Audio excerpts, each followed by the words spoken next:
오늘은 이 룻기 3장 전체를 살펴보면서 하나님께서 룻과 나오미와 그리고 이 보아스의 삶에서 어떻게 역사하셨고 그들을 인도하셨는지를 살펴보겠습니다. 자, 지난주에 이 룻기 설교를 또 혹시 듣지 못하신 분들을 위해서 잠시 2장의 말씀을 또 그 내용을 말씀드리자면은 하나님께서 룻을 인도하셔서 그가 뜻밖의 그가 첫날, 그러니까 베들레헴에 와서 이삭 줍기를 하러 간 첫날에 그 나오미의 친척인 보아스의 밭에 들어가도록 그렇게 섭리하셨습니다. 그리고 마침 또 룻이 이삭을 주우러 나온 첫날에 보아스가 그 밭에 나와서 룻을 만나도록 또한 섭리하신 것을 또한 볼 수 있습니다. 그래서 하나님께서는 이 모든 것을 섭리하셔서 또한 보아스가 이 룻에게, 불쌍한 룻에게 친절을 베풀고 또 양식을 또 줄 수 있도록 그렇게 섭리하셨습니다. 이 보아스는 이 모압 여인인 룻이 자기 남편을 잃어버렸음에도 불구하고 시어머니를 저버리지 않고 떠나지 않고 이스라엘 백성에게 합류하기로 결단했던 것을 다 그런 소문을 통해서 다 듣고 알고 있었습니다. 그래서 그는 이 룻을 긍휼히 여겨서 그녀가 다른 밭에 가지 말고 자신의 밭에서만 이삭을 줄 때 정말 많이 주울 수 있도록 그렇게 배려해 준 것을 또한 볼 수 있습니다. 이 룻은 이방 여인에 불과한 자신에게 친절을 베푼 보아스에게 크게 감사하면서 그렇게 이후에도 이 보아스의 말대로 보아스의 밭에서 이삭을 주우면서 또 그 어려운 시기를 잘 견딘 것을 볼 수 있습니다. 이후에 룻과 나오미는 이 보리 추수와 밀 추수가 이어지는 약 이 7주간의 기간 동안, 이 7주간의 기간 동안에 풍족한 양식을 계속해서 먹으면서 아무 걱정 없이 지낼 수가 있었습니다. 자, 이렇게 이 룻기 2장의 마지막 절과 2장 23절 이 마지막 절과 3장 첫 부분 1절 사이에는 약 2달여간의 시간 간격이 있습니다. 자, 그 기간 동안에 룻은 매일마다 이 보아스의 밭에서 일했고, 그래서 보아스를 자주 만나고 대화하면서 더욱더 둘 사이가 친밀해졌을 것입니다. 그런데 이제 이 보아스와 룻의 나이 차이가 약 20년 정도 나서 이렇게 꽤 이 나이 차이가 많이 났기 때문에 이 서로에게 뭔가 좀 마음을 표현하기는 좀 어려웠을 것입니다. 그렇지만 이 보아스는 이 룻을 정말 현숙하고 경건한 여인으로 알고 그렇게 존중하고 있었고, 또한 룻도 보아스를 경건하면서도 또 인덕이 있는 그런 어른으로 알고 존경하게 되었던 것은 또한 분명합니다. 자, 이래서 그러고 난 다음에 3장에 들어오게 되면 룻의 시어머니 나오미가 룻에게 아주 중요한 말을 시작하고 있습니다. 3장 1절에 내 딸아, 네가 행복하게 살 수 있도록 내가 너에게 안식할 곳을 구해주어야 하지 않겠느냐. 자, 이제 나오미는 이 룻의 재혼을 추진하기로 마음먹은 것입니다. 자, 그런데 이 나오미의 이러한 적극적인 모습은 바로 2달 전, 얼마 전까지만 해도 상상하기가 어려운 것이었습니다. 우리가 룻기 1장부터를 이 내용을 쭉 읽어보게 되면 나오미가 처음에 어떠했는지, 그리고 또한 나오미가 어떻게 회복되어 가는지를 다 볼 수가 있습니다. 자, 우리가 1장에서 보게 되면 나오미의 모습은 정말로 죽지 못해 사는 이 절망과 괴로움에 가득 차 있던 그런 상태였습니다. 나오미의 말들을 읽어보게 되면 그녀는 자신의 이 잘못, 그러니까 모압 땅으로 도망갔던 그 잘못에 대해서 철저하게 회개하기보다는 하나님을 원망하는 마음을 드러내고 있는 것을 볼 수 있습니다. 슬픔과 또 사별의 고통과 가난과 그런 모든 괴로움 때문에 그 마음이 너무나 상해 있었고 믿음도 바닥을 치고 있었던 것입니다. 그러나 나오미가 베들레헴으로 돌아온 이후에 하나님께서는 나오미에게 다시금 풍성한 복을 베풀어 주셔서 그 마음을 회복시켜 주시는 것을 볼 수 있습니다. 먼저 보아스를 통해서 룻에게 은혜를 베푸심으로 말미암아서 그래서 나오미에게 은혜를 베푸시고 나오미의 삶을 돌보셨습니다.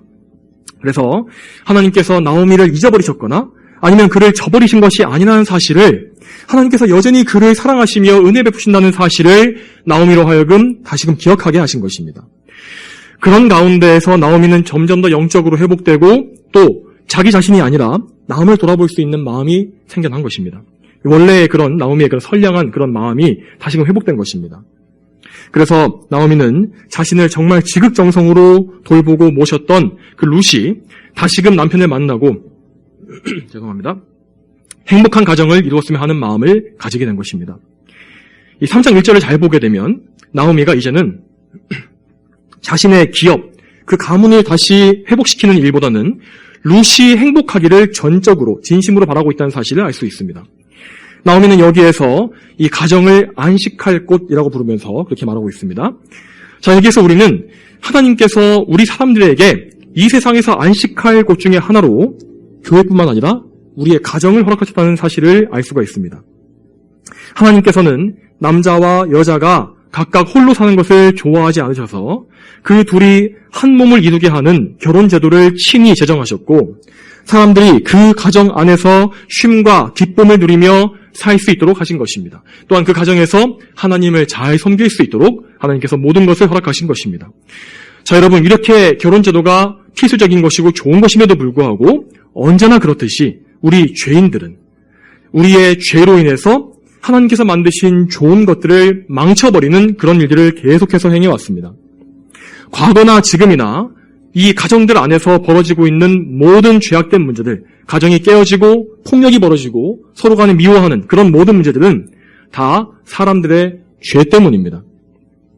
여러분, 그런데 특히 오늘날 보게 되면 이렇게 그나마 가정을 일구기라도 하면 좋은데 결혼을 하고 가정을 일구는 일 자체가 점점 더 드물어지고 있지 않습니까? 많은 젊은이들이 아예 결혼하기를 포기해버리고 혼자 즐겁게 사는 것을 더 즐기면서 자신의 유흥을 더 즐기고 혼자 자유롭게 영화를 보고 게임을 하고 스포츠를 즐기면서 그렇게 사는 것을 즐기고 있지 않습니까? 그렇게 하면서도 나는 이런 삶에 만족한다 라고 말하고 있는 사람들이 정말로 많습니다, 여러분. 자, 여러분, 그런데 많은 사람들이 이런 것에 대해서 뭔가 걱정을 하고 있긴 하지만 이런 것들을 단지 그냥 하나의 사회현상으로 보고 있습니다. 그런데 여러분, 그렇지 않습니다. 이것은 단지 사회현상이 아닙니다. 이것은 말세의 징조 중에 하나라고 우리는 보아야 하는 것입니다. 왜 그렇습니까? 하나님께서 말세가 가까워올수록 그분께서 인간들의 죄악을 제어하시고 절제시키셨던 그 일반적인 은총, 일반 은총을 점점 더 거두어 가시기 때문입니다. 그렇게 되면 우리의 사람들의, 특히 죄인들의 마음속에 억제되어 있고 하나님께서 제어하셨던 그 죄악들이 더욱더 폭발적으로 튀어나오면서 이러한 사회 문제들이 더욱더 커져가는 것입니다.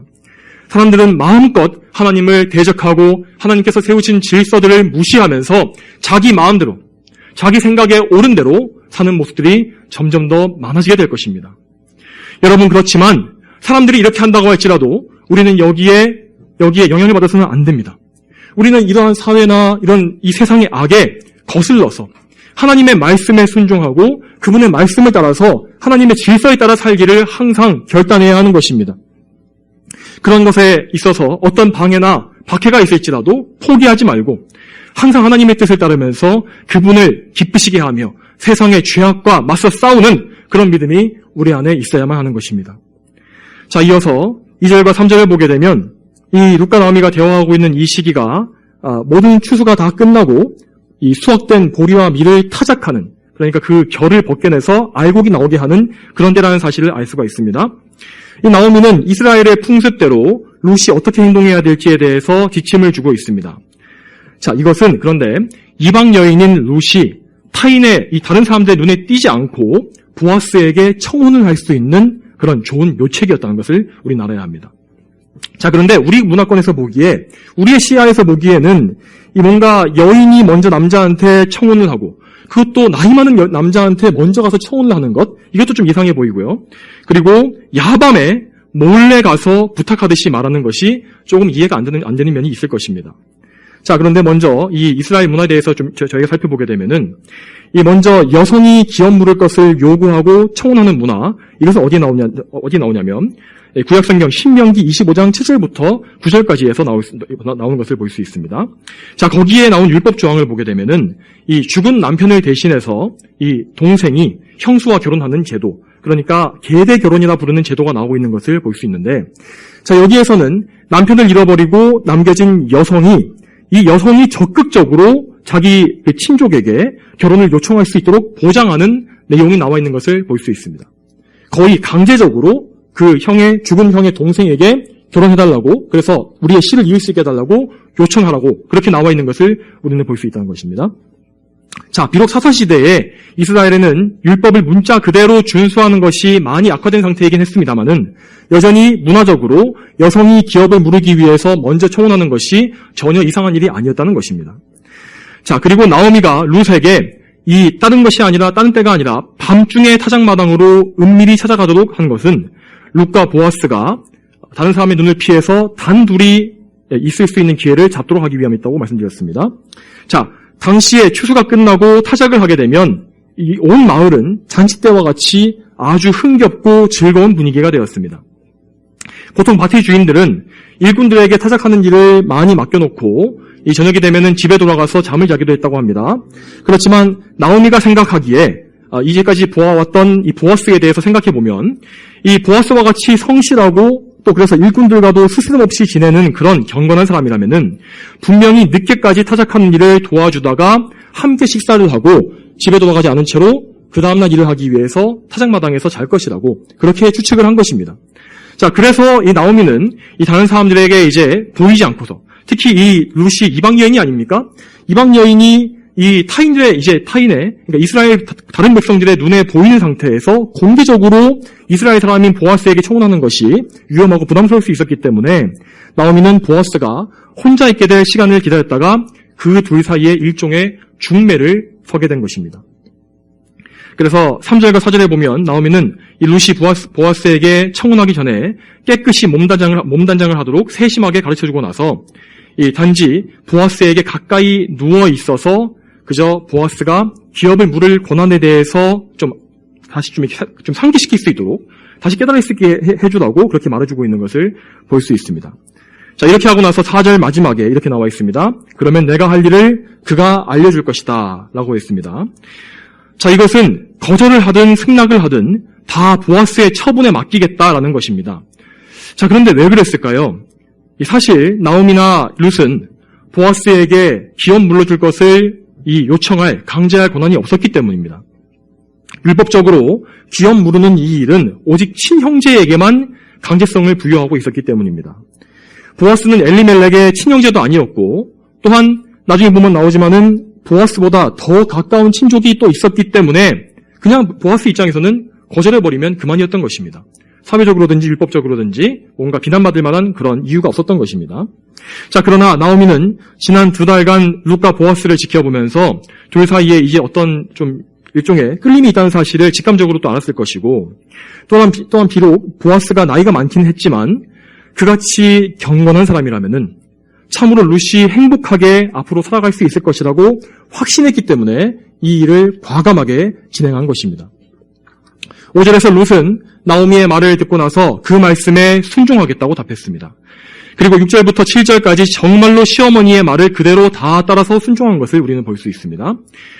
사실 룻은 이방 여인이기 때문에 이스라엘 풍습에 대해서 아직 좀 익숙하지 못한 것도 많았을 것이고 또한 이제 고작 20대 중반이나 초반 정도의 젊은 나이였기 때문에 이 젊은 사람을 만나서 재혼하고 싶은 마음이 있을 법도 했습니다. 그렇지만 룻은 이 시어머니 나오미의 말을 전적으로 순종하고 따릅니다. 나오미가 자기의 친어머니가 아니었음에도 불구하고 그렇게 하는 것입니다. 참 여러모로 이 룻의 모습은 이 시대의 사람들에게 정말 많은 영적 모범을 보여주는 그런 것을 볼 수 있습니다. 자, 오늘날처럼 모든 권위를 다 부정해버리고 권위를 다 없애버리자는 그런 탈권위의 시대, 특히나 하나님의 주권과 권위를 완전히 부정하는 이 시대에 정말 이 룻과 같이 권위에 올바르게 순종할 줄 아는 믿음의 사람들이 많다면 얼마나 좋겠습니까? 여러분, 우리 성도들은 영적인 측면에서 하나님께 이 룻과 같이 순종해야 합니다. 룻은 물론 1차적으로는 자기 시어머니에게 순종한 것입니다. 그녀의 효심에 의해서 그렇게 한 것입니다. 하지만 1장에서 이제 보았듯이 이 룻은 시어머니가 믿는 하나님께 복종하고 순종하기로 결심했던 그런 믿음의 사람이었습니다. 그래서 룻은 하나님께 먼저 순종하고 그분을 따르고 그분의 백성에 합류하기 위하여서 그 시어머니 나오미를 철석같이 따르고 순종했던 것이었습니다. 자, 우리도 이 룻의 모범을 따라야 합니다. 우리도 부모님을 포함해서 이 세상의 모든 권세자가 궁극적으로 하나님께서 세우신 것임을 인정하고 이 권세자들의 정당한 권위에 순종해야 하는 것입니다. 이것은 단지 인간적인 도덕이나 어떤 그런 도덕률이 아니라 우리 신앙의 일부입니다. 영적인 것입니다. 우리가 이렇게 하나님의 권위에 항상 복종하는 삶을 살 때에 하나님께서는 룻에게 그러셨던 것처럼 그분의 날개 아래에 우리를 보호하시며 인도해 주실 것입니다. 자, 이제 7절에 보아스는 나오미의 예상대로 늦게까지 일꾼들과 함께 일하고 식사를 한 뒤에 곡식더미 끝에 누워서 잠을 청하는 것을 볼 수 있습니다. 자, 이때 보아스는 단지 뭔가 자신의 재산이 증식되어서 기뻐한 것이 아니라 하나님의 축복을 기뻐한 것입니다. 자, 왜냐하면 하나님께서는 이스라엘 백성이 가나안 땅에 들어갈 때에 그들이 하나님 말씀에 순종하면 그 땅에서 풍성한 수확을 거두게 해줄 것이라고 약속하셨기 때문입니다. 그러므로 보아스는 그해 거두었던 풍성한 수확과 타작한 곡식들을 보면서 하나님의 은혜를 경험했기 때문에 그 은혜에 감사하면서 기쁨과 흡족함을 가지고 즐겁게 잠자리에 든 것입니다. 자, 그런데 몇 시간이 지나고 나서 보아스는 밤중에 잠시 깨었다가 인기척을 느껴서 놀라게 되었습니다. 자, 분명히 혼자 잠들었는데 깨어나 보니 발치에 한 여자가 누워 있었던 것입니다. 9절을 보겠습니다. 9절 말씀. 자, 그가 네가 누구냐라고 말하니 룻이 대답하기를 저는 어르신의 여종 룻입니다.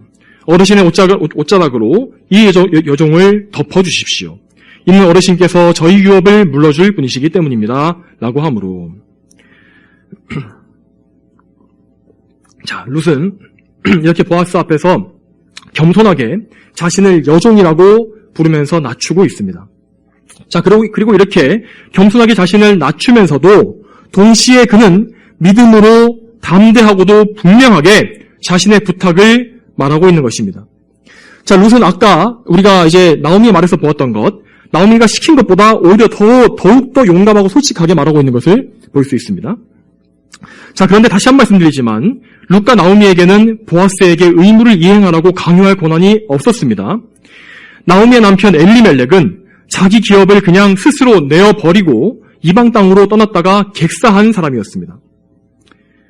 자, 그런 무책임한 행동의 결과로 기업을 잃어버렸는데 누구에게 기업을 물러달라고 강요할 수가 있겠습니까? 또한 룻도 역시 이방인으로서 혈통적으로도 이스라엘 백성의 유업에 참여할 만한 근거를 전혀 가지고 있지 못했습니다. 어느 면에서 보아도 자기 자신과 그의 집안에는 보아스에게 무엇을 요구할 만한 근거가 없었던 것입니다. 그러나 룻은 뭔가 염치 없고 뻔뻔한 그런 악한 사람이라서 이렇게 행동하는 것이 결코 아닙니다. 룻은 지금 하나님의 은혜를 생각하며 은혜를 구하고 있는 것입니다. 은혜란 것은 원래 아무 자격 없는 자에게 값 없이 주어지는 것입니다. 뭔가 자격을 갖추고 있기 때문에 주는 것이 아니라 자격 없는 자에게 값 없이 주어지는 것이 바로 하나님의 은혜입니다. 룻은 여호와 하나님께서 과부와 고아와 가난한 자들을 긍휼히 여기신다고 말씀하신 것을 믿었습니다. 그래서 룻은 하나님을 경외하는 이 믿음을 가진 보아스가 하나님의 뜻에 순종할 것이라고 믿었고 이처럼 보아스에게 용감하게 청혼하게 된 것입니다. 여러분, 우리에게도 역시 우리 주님이신 예수님을 믿을 때에 이러한 담대함이 있어야 합니다. 그런데 우리가 담대할 수 있는 이유는 우리가 뭔가 구원받을 자격이나 조건을 갖추고 있어서가 아닙니다. 우리 중에 누구도 구원받을 자격을 가진 자는 없습니다. 또 우리 중 아무도 천국의 유업을 받을 만해서 받는 사람은 아무도 없습니다. 우리는 오직 지옥의 멸망을 상속받을 수밖에 없는 그런 멸망할 그런 사망의 자식이었습니다. 그러나 우리가 구원받고 천국의 유업을 받게 되는 것은 오로지 우리의 기업을 물러주시는 우리의 유업이 되신 예수 그리스도 덕분입니다. 오직 예수님께서 십자가에서 보혈을 흘리심으로 우리를 죄에서 구원하셨으며 또한 오직 예수님만이 우리를 위해서 죽으시고 부활하심으로써 우리를 하나님의 자녀요 그분과 함께 천국을 상속받을 자로 만들어주신 것입니다. 그분은 우리의 형제라고 불리는 것을 부끄러워하지 않으셨으며 우리가 또한 하나님의 나라, 그 아버지의 나라를 상속받는 것을 아까워하지 않으셨습니다. 또한 심지어 미천한 우리 죄인들이 장차 하늘나라에 올라가서 존귀하신 그분 자신과 함께 그 나라를 영원히 다스리게 되는 것까지도 전혀 시기하지 않으시고 오히려 크게 기뻐하셨습니다. 여러분, 이 모든 것들은 성경에서 우리 예수님에 대해서 약속하신 하나님의 말씀입니다. 하나님 아버지께서는 우리에게 그 아들을 친히 내어주신 분이십니다. 그러므로 하나님께서 세우신 구원자 예수 그리스도를 믿음으로 우리는 하나님께 영광을 돌릴 수가 있는 것이고 그분을 기쁘시게 해야 할 의무가 있습니다. 그러므로 여러분, 우리는 이 성경 말씀을 열심히 읽고 묵상하여서 우리 아버지이신 하나님께서 어떤 분이신지를 알아야 되고, 또한 예수님께서 우리를 구속하신 그 모든 일이 무엇인지를 알아야 합니다. 또한 우리에게 장차 주어질 약속들이 어떤 것인지를 하나하나 알고 있어야 하는 것입니다. 그리고 그 거룩한 지식을 가진 그대로, 그 지식 그대로 우리의 삶에 적용하고 그것을 알고 믿는 자답게 그렇게 살아야 하는 것입니다. 담대한 믿음으로 하나님께 순종하며 살아야 하는 것입니다. 하나님께서는 그분의 자녀들이 그분의 약속에 대해서 알고 그 약속에 의지해서 그분께 호소하는 것을 정말로 기뻐하십니다. 이 믿음을 가지고 룻과 같이 담대하게 예수 그리스도께 나아가는 여러분과 저가 되어야 할 것입니다. 자, 또한 룻은 이렇게 말합니다. 중요한 말입니다. 어르신의 옷자락으로 이 여종을 덮어주십시오. 자, 이 말은 좀 다르게 번역되긴 했지만 이 룻기 2장 12절에 나와 있는 보아스의 말과 동일한 것입니다. 자, 거기에서 보아스는 그분의 날개 아래 피하여 온 이런 표현을 쓰고 있는데, 자, 여기에서 옷자락과 날개 이 두 개의 말이 똑같은 의미를 가진 같은 단어인 것입니다. 한 단어인데 두 가지 의미가 있는 것입니다. 자, 그러니까 룻은 여기에서 이전에 보아스가 하나님의 은혜에 대해서 말했던 것을 그대로 인용해 와서 그의 말을 빌려와서 그 보아스에게 긍휼을 입기를 간구하고 있는 것입니다. 그러나 단지 룻은 보아스라는 이 사람에게, 인간에게 의지하고 그를 믿은 것이 아니었습니다.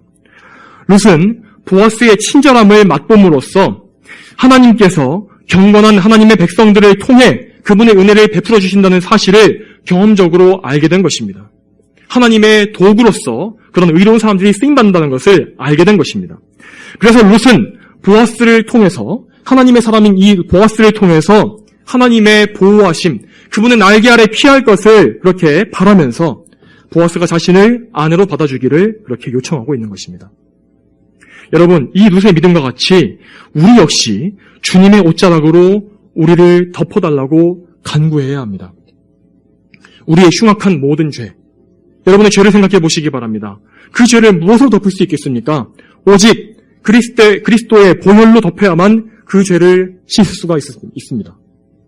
또한 우리의 불의함과 모든 허물 역시 오직 그리스도의 의로 덮어야만 덮어지는 것입니다. 예수님께서 주시는 의의 예복, 하나님께 나아갈 수 있는 자격이 되는 그 예복을 입어야만 우리는 하나님께 나아갈 수 있으며 저 천국의 어린 양 혼인잔치에 들어갈 자격을 얻게 되는 것입니다. 그러므로 여러분, 항상 예수님께서 하신 그 일을 생각하시기 바랍니다. 그분께서 이루신 구속의 사역과 그 공로만이 죄인인 우리를 옷자락처럼 덮어줄 수 있다는 사실을 항상 기억하시고 잊지 마십시오. 자, 이어지는 10절부터 13절까지 말씀에서 보아스는 이 룻기 전체에서 가장 긴 말로써 룻을 축복하고 있는 것을 볼 수 있습니다. 먼저 10절에 내 딸아, 내가 여호와께 복받기를 원한다. 내가 가난하든지 부유하든지 간에 젊은 자들을 따르지 않았으니 내가 베푼 인애가 처음보다 나중이 더 크구나. 보아스는 룻이 이 젊은 창창한 나이에도 자기의 정욕을 따라서 젊은 남자를 만남으로써 자기 시어머니를 저버리지 않은 것을 칭찬하고 있습니다. 룻은 시어머니를 따라서 베들레헴으로 오면서 자기가 시어머니를 떠나게 된다면은 여호와 하나님께서 자기에게 벌을 내리시기를 바란다고 맹세했었고 그때까지 그 약속을 신실하게 지켰습니다. 하나님께서는 이 의로운 사람 보아스를 통해서 룻의 그 진실한 믿음, 그 신실함을 칭찬해 주신 것입니다. 자, 이어서 12절에서 조금 약간 다른 얘기가 나옵니다. 자, 룻은 이 보아스보다 더 가까운 친척이 있다는 말에 다소 놀라고 염려가 되었을 것 같습니다.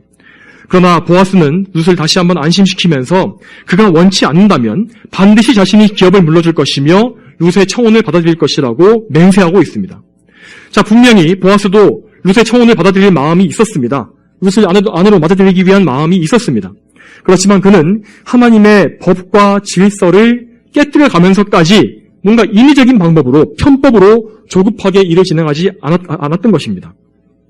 자, 그리고 이어지는 14절에서 보아스는 깊은 밤에 룻을 최대한 보호하고 배려하기 위해서 새벽녘에 그녀를 보내는 것을 볼 수 있습니다. 당시, 오늘날도 그렇지만은 당시에도 이 깊은 밤중에 여성이 혼자서 걸어가는 것은 참 위험한 일이었고, 또 반대로 아침에 해가 밝았을 때 밝은 아침에 타작마당에서 나가게 된다면은 사람들이 그것을 보고 룻이 뭔가 부정한 일을 저질렀다고 오해할 수 있었기 때문입니다. 그래서 그는 가장 좋은 때인 새벽까지 기다렸다가 룻을 집으로 보내준 것입니다. 자, 그리고 보아스는 이때에도 룻을 빈손으로 보내지 않았고 대단히 많은 양의 곡식을 이제 얹어준 것을 볼 수 있습니다. 자, 보아스가 6번 되어주었다라고 했던 이 곡식의 정확한 무게는 알 수 없지만은 대략 20에서 30kg 정도 되는 엄청난 많은 양이었습니다. 이 보아스가 이렇게 많은 양의 곡식을 한 번에 보낸 것은 이 사실 나오미에게 자신의 의중을 알리기 위한 것이라고 보는 것이 맞습니다. 이 보아스는 이 룻이 하는 행동을 보고 한 번에 이 청혼 방법을 알려준 것이 나오미라는 사실을 알았을 것입니다. 그래서 그가 룻과 결혼해서 엘리멜렉의 기업을 회복시킬 그런 뜻과 의지를 갖고 있다는 사실을 알려서 나오미도 안심시켜줄 그런 마음을 가진 것입니다. 자, 이제 룻은 이제 다시 나오미에게 돌아가서 있었던 일들을 다 그대로 알렸습니다. 이 말을 다 들은 나오미는 보아스의 의중을 확신하게 되었고 18절에 또 이어서 중요한 말을 하고 있습니다. 내 딸아, 이 일이 어떻게 될지 알게 될 때까지 앉아 있어라. 그 사람이 오늘 이 일을 확실하게 마무리 지을 때까지는 쉬지 않을 것이다. 자, 실제로 이 구절 이후에 4장에서 보면 룻과 나오미는 정말로 아무것도 하지 않고 그저 기다렸습니다. 그리고 나서 보아스가 모든 일을 다 담당하고 룻과의 결혼과 기업 무르는 일을 다 마무리 지었습니다. 여러분, 이 보아스라는 이름은요, 자, 이름의 뜻은 그 안에 힘이 있다는 뜻입니다. 참으로 보아스는 이 이름과 같이 정말로 그 안에 힘과 능력이 있는 그런 믿음의 사람이었던 것입니다. 자, 여기에서 우리는 보아스가 예수님의 모형으로서 보여주는 중요한 면모, 그 예수님과 같은 그런 면모를 우리가 볼 수 있습니다. 여러분, 우리의 보아스이신 예수님께서는 참으로 능력과 권세를 그 안에 가지신 분이시고 또한 그분의 모든 구속사를 성취하시기까지는 결코 쉬지 않으시는 참으로 성실하시고 부지런하신 분이십니다. 여러분, 예수님의 삶을 생각해 보시기 바랍니다. 예수님께서는 이 지상에 계실 때에도 그분에게 맡겨진 십자가의 고난과 죽음을 끝까지 다 감당하셨습니다. 물과 피를 다 쏟기까지 그분은 그분에게 맡겨진 그 모든 고난을 다 담당하신 것입니다. 또한 예수님께서는 그리스도에 대해서 예언된 구약의 하나님 말씀을 성취하는 일에 마지막까지 정신을 집중하시고 하나하나 그것을 다 이루어내신 것을 볼 수가 있습니다. 이러한 열심으로 예수님께서는 우리의 구원에 필요한 사역을 모두 다 완성하셨고 마침내 십자가 위에서 다 이루었다라고 말씀하시므로 그 사실을 확증하신 것입니다. 또한 예수님은 권세와 능력이 있으신 분으로서 마귀의 머리를 상하게 하셨으며 사망의 권세를 깨뜨리시고 죽으신 지 단 3일 만에 부활하셔서 무덤에서 나오셨습니다. 또한 예수님께서는 지금도 하늘보좌 우편에서 우리를 위해 중보자의 사역을 감당하고 계시며 마침내 마지막 날에 다시 오셔서 모든 것을 완성하시기까지 그분의 중보하시는 일과 그 구속의 사역을 결코 쉬지 않으실 것입니다. 여러분, 또한 우리는 여기에서 나오미가 보여준 믿음의 모범을 또 볼 수 있어야 합니다.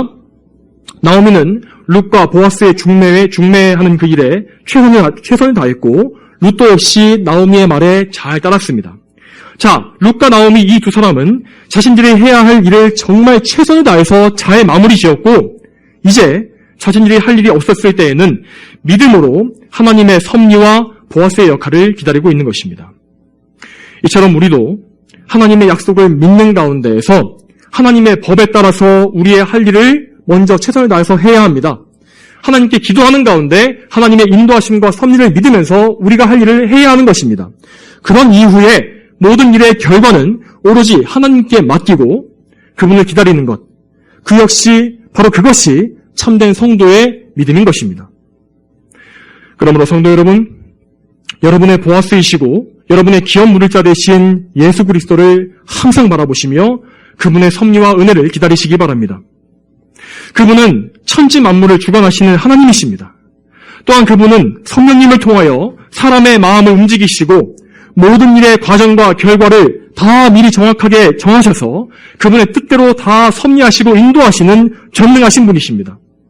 우리가 하나님께 대한 또한 주 예수 그리스도께 대한 이러한 믿음을 가지고 하나님의 주권에 모든 것을 맡긴다면 우리에게 어떤 일이 닥칠지라도 우리는 그것이 하나님의 선하신 뜻임을 확신할 수가 있기 때문에 결코 낙심하거나 실망하지 않을 것입니다.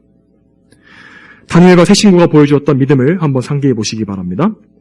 만일 하나님께서 그렇게 하지 않으시더라도 우리는 하나님만 섬기겠다라고 그들이 믿음의 고백을 하지 않았습니까?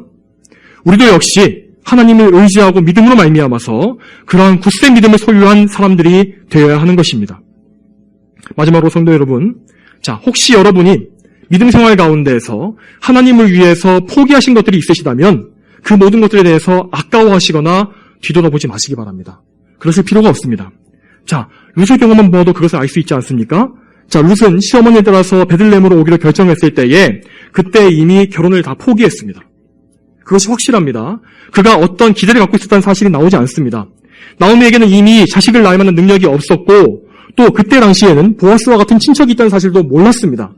그렇기 때문에 이 룻은 베들레헴으로 시어머니에 따라서 올 때에 결혼을 하거나 앞으로 가정을 이루거나 자녀를 낳을 그런 모든 소망을 다 포기해버린 것입니다. 한 여인으로서 가질 그런 모든 소망들, 이 세상의 모든 소망을 하나님을 위해서 그는 포기한 것입니다. 평생 홀로 시어머니를 모시고 살더라도 자기가 다시는 우상 숭배하는 그 더러운 동족들의 문화로 돌아가지 않겠다고 하는, 그래서 하나님의 백성에 들어가고 싶다고 하는 참된 믿음이 그 안에 있었기 때문에 그러한 믿음의 결단을 할 수가 있었던 것입니다. 여러분, 이렇게 이 룻은 자신의 인생의 중요한 것을 포기했습니다. 그렇지만 선하신 하나님께서는 룻의 믿음과 그녀가 의로운 길을 가기 위해서 포기한 모든 것들을 잊어버리지 않으셨습니다. 다 기억하고 계셨습니다. 그래서 하나님은 금세 룻에게 보아스를 보내주셔서 그가 전혀 기대하지도 못했던 너무나 아름답고 경건한 가정을 이루게 해주신 것입니다. 성도 여러분, 이것이 바로 하나님의 선하심입니다. 그분의 일을 믿으시기 바랍니다. 그분의 선하심에 의지하시기 바랍니다. 항상 믿음으로 하나님을 기쁘시게 하는 일에 여러분의 삶의 목적과 중심을 항상 두시기 바랍니다. 그러면 하나님께서는 우리가 이 세상에 살아가는 동안에도 모든 것을 갚아주실 것이고, 설령 우리가 이 땅에서 많은 것을 보지 못할지라도 하늘나라에서 많은 상급, 놀라운 그 상을 우리에게 주심으로 말미암아 갑절로, 7배로, 아니 정말 수십 배, 수백 배, 비교할 수 없이 큰 것을 우리에게 반드시 갚아주실 것입니다. 여러분, 우리 모두는 이 사실을 반드시 믿어야 합니다. 그러므로 이 땅에서도 하나님께 순종하며 살고, 이 땅에서 세상의 정욕을 미워하고 죄를 미워하고 오직 하나님 말씀에 순종하면서 저 하늘 상급을 바라보면서 하나님을 섬기며 하나님을 따라가야 하는 것입니다. 우리가 이러한 믿음으로 항상 그리스도의 신부답게 정말 그리스도의 의로 옷 입고 또한 거룩한 행실로 우리를 치장하는 그러한 믿음의 삶을 살게 되기를 소망합니다. 다 함께 기도하시겠습니다.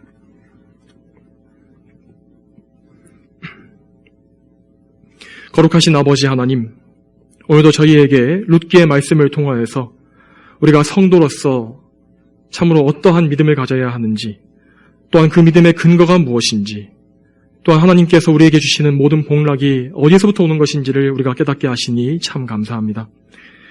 하나님 아버지, 저희는 이 룻이나 나오미 같이 아무 자격도 없는 자들이었으나 하나님께서 창세 전에 저희를 불러 모으셔서 우리를 정하시고 또한 그때에 주님의 때가 되었을 때에 불러 모아주셔서 주님의 유업을 상속받을 하나님의 백성, 하나님의 자녀로 삼아주신 것을 저희가 성경을 통해서 배웁니다.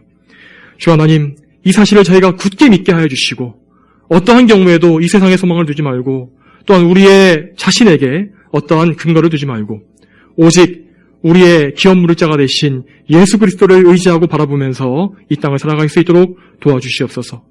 우리 성도들 모두가 정말 저 천국에서 정말 영원토록 하나님을 섬기며 또 찬양할 그날까지 안전하게 이끌어 주시기를 다시 한번 간청하며 예수님의 이름으로 기도 올렸습니다. 아멘.